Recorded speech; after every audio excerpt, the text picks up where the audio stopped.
Hello! For this video, i-record natin kung paano gumawa ng accordion sa Power Apps using containers because usually flexible height ang binibigay. So for this one, kailangan natin ng dalawang context variables. Ito, var height and var tab number. And then we'll have also the setups for the subcontainers, which will be their y property. So, ang gagalawin lang natin, dalawang property lang, y and height. Siguro, meron tayong mga formatting para ma-distinguish natin sila, but mainly, ito yung gagawin natin. And, in addition, magdadagdag pala tayo ng button. Matagal pa isulat yung button. Okay, start na tayo. Punta tayo sa environments. Ito yung output natin na target natin. Merong, ayan, 2, 3. So, what I'll do is I'll create a new screen para magawa natin siya from scratch. Gagawa muna tayo ng isang container. So, ito. And then, sa container na to, like, define mo lang kung anong height niya. So, ito talaga ito yung parang pinaka-mina-manual talaga. Ideally, maganda gamitin yung isa pang container, etong vertical. Pero, para lang ma-explain muna natin yung concept, gamit tayo ng ito. So, lagyan natin siya ng color orange. So, yung container natin, yung main container natin, palangalanan natin siya ng main container.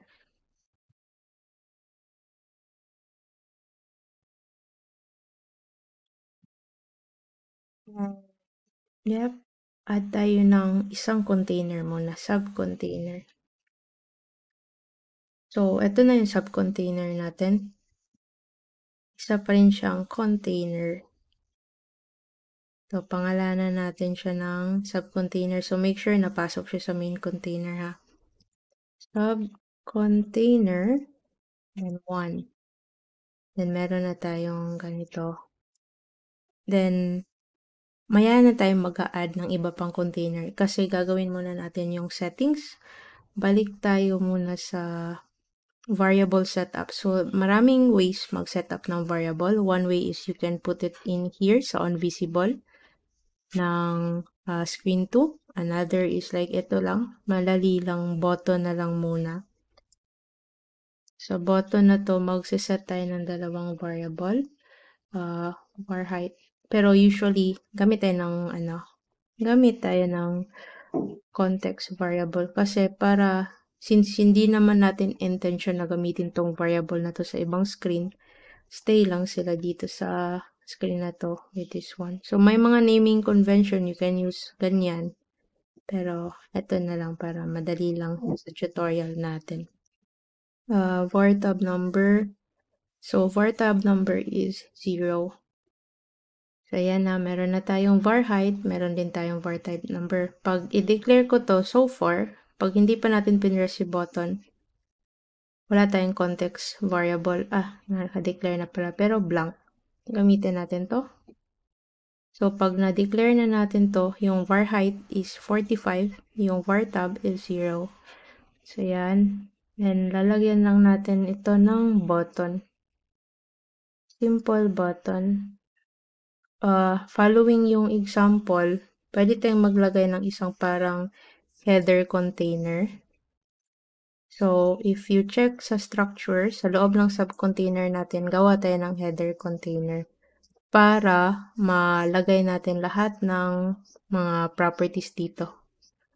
So, like, let's say, ito yung main subcontainer 1. So, ayan yung text natin. I-widen natin siya.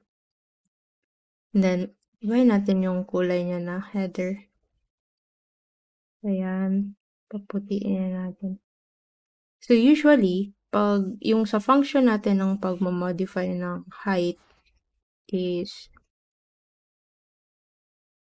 Wait lang. Sa pagmo-modify natin ng height, pwede natin siya gamitin kahit ito lang i-click. Pero hindi ko kasi trip tong ganito kasi ayan, yung hindi nila alam na clickable ba, hindi tulad ng pag nag-hover ka over ng button, ayan, meron yung nag-change yung cursor, so alam ni user na, ay, ito, pwede pala to i-click. So, personal preference ko lang to, bahala kayo kung ano gagawin nyo sa pag-update, pero ganito ginagawa ko, gumagawa ako ng invisible na button para dun ko malagay yung property. Yung on select, paste ko lang muna to. Yan yung mga border. Pinapalitan sila. So, yung button, ito. Tapos, 0. Yung mga color na to. Para hindi siya kita. Pero functional pa rin to. Kasi pag nag-hover ka, tignan mo, pag nag-hover ako, automatic nag-change. So, parang na-acknowledge ni user na clickable tong button na to. So, let's go back to the container one. So, dapat, kasi kaya nag-set up tayo ng variable dito na height. Kasi gusto natin ma-standardize yung mga height. Na let's say, ito, gawin natin tong height niya is bar height. Tayin lang natin mag-apply.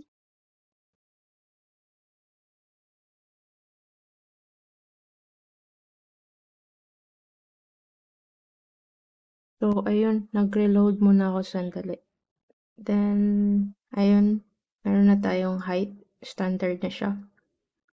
Then, next is, dapat pag pinindot natin siya, lagyan natin ng function dito. So, di ba minsan medyo mahihirapan ka na mag-move ng properties. So, gamitin mo yung tree view para maklik mo yung label at ma-move mo siya kung saan mo man siya gustong i-move. Konting ganyan. So, ayan na. Dito, sa text, tulad nito, mag-a-update ako. So, pag ito pinindot, 0 yung bar tab. Pero gagawin natin, pag ito yung pinindot, gagawin niya is, yung var tab niya is 1. So, ayan. Ay, mali yung nilagyan ko ng property, ng value. So, ayan. So, pag pinindot ko to, magiging var tab 1. So, makikita natin yan siya dito. Refresh tayo, screen 2, var tab 1. Pag ito pinindot ko, nagiging 0 siya. Pag ito naman, refresh lang natin, 1. So, para hindi tayo paulit-ulit ng open dito na side, lagay tayo ng isang label para lang meron tayong sa labas dapat. Ito, lagay tayo ng isang label para hindi tayo pa open ulit ng tab. Var tab number. Ayan. So, 0, 1. Ayan na. So, meron na tayo. Ready na. Ang rule natin is that if 1 yung tab, dapat naka full space to siya. So, yung height, ang gagawin lang natin dito, na dapat pag 0, dapat maliit siya. Pag 1, dapat like humahaba siya. 1. So, pag 1, dapat mahaba siya. So, dito tayo sa height naman. Then, dito sa height, if bar tab number is equals to 1, gagawin natin parent that height. Then, next is, if hindi naman siya like pag 0, like any different value, ang gagawin lang is gamitin natin yung var height. So, at least, hindi nasa 0 yung height niya. So, hindi natin siya ngayon, manonotice kasi wala tayong coloring. Try natin to. So, ayan. Button. Open ko ulit. So, nagko-close open actually to. Ito na. Pag kinindot natin, na-open siya. Pag kinlik natin to, nako-close siya. So, ayan. So, in consideration, kasi di ba meron tayong dalawang header. So, dapat yung height niya is yung dapat hanggang dito lang sa cut ko muna. Like hanggang dito lang dapat kasi meron pa tayong dalawang sub-container eh. So, gagawin natin since alam natin na fix yung header height, gagamitin na natin is yung var height times 2. So, ayan lang siya. Pag pinindot, close, yan. So, ayun, na-settle na natin yung first container. So, ngayon, magdaragdag tayo ng isa pang container. So, i-paste lang natin siya. So, make sure na, ayan, nakaano sila, nakalinya. So, yung bagong container, ibaba natin siya. Move send to back. Then, i-rename lang natin to subcontainer 2. Meron na tayo dito. Pero sa subcontainer 2 natin, i-close muna natin to. So, sa subcontainer 2 natin, i-change natin yung y niya. Kasi, back sa PowerPoint natin, yung y is ito. Sa subcontainer 2, ang y niya is nasa height ng container 1 para nakapatong siya dynamically. Kasi pag hindi natin yun ginawa, like eto, dito sa y niya, gagawin natin, hindi pala dito wag kayong baka sa header nyo nalagay. Dito dapat sa subcontainer na y. Okay. Subcontainer 1 dot height. So, ayun. Pag inopen natin sa subcontainer 1, mag-o-open siya. Namo-move yung tab. So, ngayon, pag nag-0, nagko-close siya. Ngayon, dapat itong second subcontainer, which is hindi pa natin na-rename, subcontainer 2, dapat mag-react siya if iba yung tab number. Kasi hindi siya pwede mag-react if var tab 1. So, punta tayo sa height niya. Nakopya natin to kanina. So, magre-react dapat siya pag var tab 2. Ito. Tapos, pag napindot tong button, dapat ang gagawin niya is magsiset siya ng var tab 2. So, try natin na var tab 1, then var tab 2. Yan.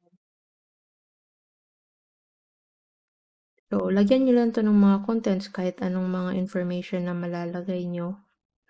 Automatic na yan. Ngayon, settle na tayo kay var tab 2. Punta tayo ulit kay var tab 3. So, ayun, meron na tayong like subcontainer 3. Lagay natin siya sa bottom. Ito guys is mostly wala to masyadong bearing kung saan mang position siya nakalagay kahit nasa gitna. Bring to like let's say like ganyan. Ano lang is mas malinis siya tignan. At mas madali natin mato-troubleshoot if in case may problem later if it's properly in ordered. So, eto. Gagawin natin muna is yung button ng 3. Dapat pag pinress yan, var tab 3. Then, yung height nito, magre-react dapat siya pag var tab 3. And then, yung, ano naman niya, y. Yung y niya is subcontainer 1 plus subcontainer 2. Yun. Then, i-rename lang natin to para mas madaling ma-distinguish. So, using yung yung condition kanina, if mapansin nyo, if 0, yung ating var tab number, naka-close lahat. I-open natin si 3, ayan siya, naka-open yung 3 na content. I-click natin si 2, ayan. Then, click natin si 1, ayan yung mga content. So, you can just add the content as you go. And then, like, as you continue with this. And then, meron tayong isang button dito na 'di ba ito. So, if let's say ayaw mo ng button, gusto mo automatically, one way you can do is sa screen 2, sa on visible property, you can always do that. So, pag nag-load yung screen, immediately update niya yung variable. So, one last thing na lang is paano pag yung naka-close yung 3 kasi 'di ba pag 0, if gusto niyo naka-close yung buong container, ang gagawin niyo lang is first i-define niyo muna anong maximum height. This one 634. So gagawin natin 634. So sa height ng main container, height dito, ang gagawin mo is if ang var tab number is equals to, let's say 0, dapat yung var height times 3, else 634. Medyo i-refresh ko muna yung screen ko kasi naglalag siya eh. So, continuing, balik tayo dito sa height. Ayan yung height. Medyo change ko siya konti. Ito additional to. So, if, let's say, naka-bar tab 1, ayan. Pag naka-0, ayan na siya.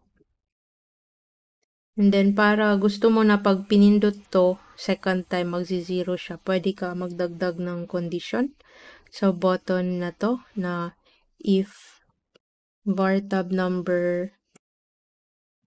is equals to 1,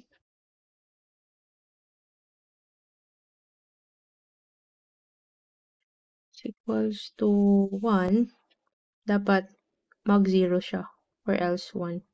So, ito yung parang magko-close open siya. Try lang natin isang beses. Yan, Pwede rin na ganyan. Tapos, pag kinlose natin, lagay natin to sa ibang button. Dapat 2, 2.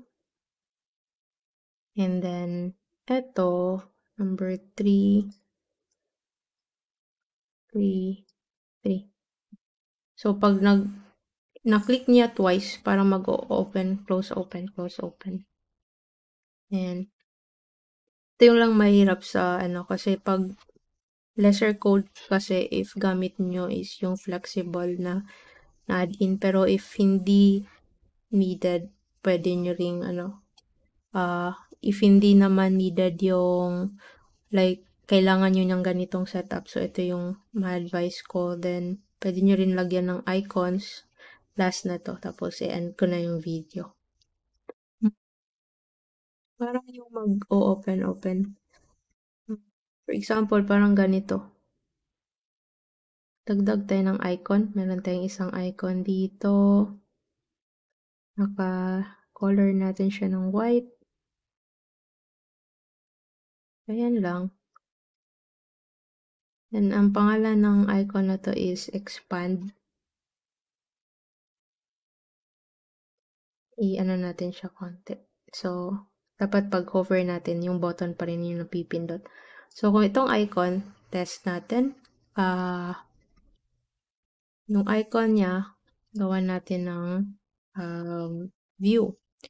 If var tab number is equals to 1, then ang icon niya is expand. Or like, yan. Then, icon that collapse view. Kung titignan mo, ayan o. Open. So, pwede mo rin yan i-copy paste na lang sa ibang container. Pero, lagyan mo sila ng ibang rule kasi dapat ito is number 2. So, ito number 3. Number 3. Ayan na. So, ito. Ilalagay ko tong files ng project na to sa GitHub. So, ma-download nyo. Edit ko na lang to. Sandali lang. Para ma-align lang siya. So, ayan. So, ayan na yung collapsible nyo. Modify nyo na lang yung entry as you need it. Pero ito is yung accordion example using containers instead of flexible height na gallery.